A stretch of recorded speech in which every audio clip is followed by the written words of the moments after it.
കേന്ദ്രത്തിന്റെ ലിസ്റ്റിൽ കേരളത്തിന്റെ പേര് എപ്പോഴേ ഉൾപ്പെട്ട് കഴിഞ്ഞു. എന്നാൽ പ്രധാന പേരുകളിൽ ഒന്നായി കേരളം മാറിയിരിക്കുന്നു എന്ന് തന്നെയാണ് വ്യക്തമാകുന്നത്.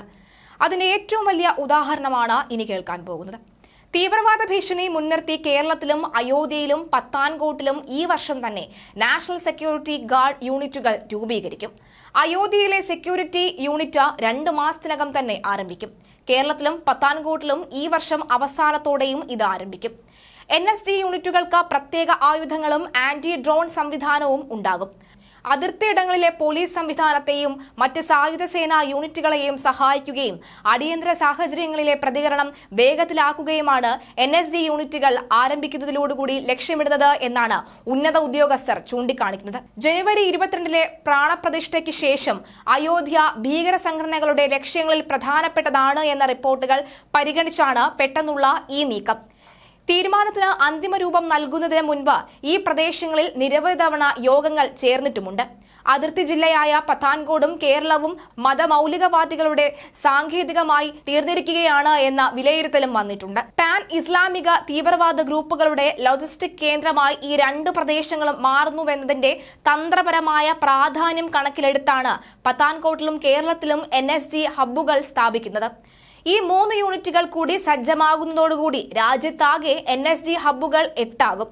നിലവിൽ മുംബൈ, കൊൽക്കത്ത, ഹൈദരാബാദ്, ചെന്നൈ, ഗാന്ധിനഗർ എന്നിവിടങ്ങളിലാണ് NSG മേഖലാ കേന്ദ്രങ്ങൾ ഉള്ളത്.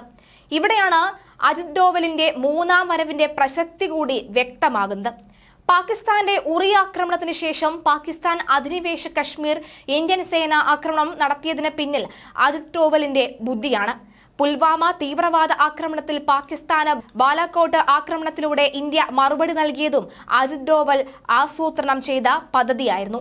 അജിത് ഡോവലിന് വ്യക്തമായി തന്നെ കേരളത്തിൽ ഇനി സംഭവിക്കാൻ പോകുന്നത് എന്താണ് എന്നും കേരളം ആരുടെയൊക്കെ ഹിറ്റ് ലിസ്റ്റിൽ വരുന്ന ഒരു സംസ്ഥാനമാണ് എന്നും വ്യക്തമായി അറിയാം. അതുകൊണ്ട് തന്നെയാണ് NSG ഉൾപ്പെടെയുള്ള പദ്ധതികൾ കേന്ദ്രത്തിൽ ആസൂത്രണം അല്ലെങ്കിൽ NSGയുടെ ഒരു സംരക്ഷണ കവചവും കൂടി കേരളത്തിൽ വേണമെന്നും ആ കേരളത്തിൽ NSGയുടെ സംരക്ഷണ കവചം അത് കേരളത്തിലെ മാത്രമല്ല അത് ഈ രാജ്യത്ത് ഒന്നടങ്കമുള്ള സംരക്ഷണമായി അത് മാറാൻ സാധ്യതയുണ്ട് എന്നും ഡോവൽ വ്യക്തമാക്കുന്നത്. ഇതുപോലെ മോദി സർക്കാരിന് പ്രശംസ നേടിക്കൊടുക്കുന്ന ഒട്ടേറെ ദൗത്യങ്ങളുടെ ആസൂത്രകൻ കൂടിയാണ് അജിത് ഡോവൽ. 1999 കാണ്ഡഹാറിലേക്ക് പാക് തീവ്രവാദികൾ ഇന്ത്യൻ എയർലൈൻസ് വിമാനം തട്ടിക്കൊണ്ടുപോയപ്പോൾ മധ്യസ്ഥ ചർച്ചയ്ക്ക് നേതൃത്വം നൽകിയത് അജിത് ഡോവലായിരുന്നു. ഇന്റലിജൻസ് ബ്യൂറോയിൽ വിവിധ സ്ഥാനങ്ങളിൽ 33 വർഷത്തോളം അജിത് ഡോവൽ ജോലി ചെയ്തു. ജമ്മു കാശ്മീരിലും UK-യിലും ഉൾപ്പെടെ ജോലി ചെയ്തു. പോപ്പുലർ ഫ്രണ്ടിനെ രാജ്യവിരുദ്ധ പ്രവർത്തനങ്ങളിൽ ഏർപ്പെടുന്ന ഭീകരവാദ സംഘടന എന്ന നിലയിൽ നിരോധനം ഏർപ്പെടുത്താൻ സഹായിക്കുന്ന ഒട്ടേറെ വസ്തുക്കൾ കണ്ടെത്തുന്നതിൽ പിന്നിൽ ഡോവലിന്റെ ബുദ്ധിയാണ് ഉണ്ടായിരുന്നത്. ഇതുപോലെ അറിഞ്ഞ കഥകളേക്കാൾ ഡോവലിനെ ചുറ്റിപ്പറ്റിയുള്ള അറിയാ കഥകൾ എത്രയോ അധികമാണ്.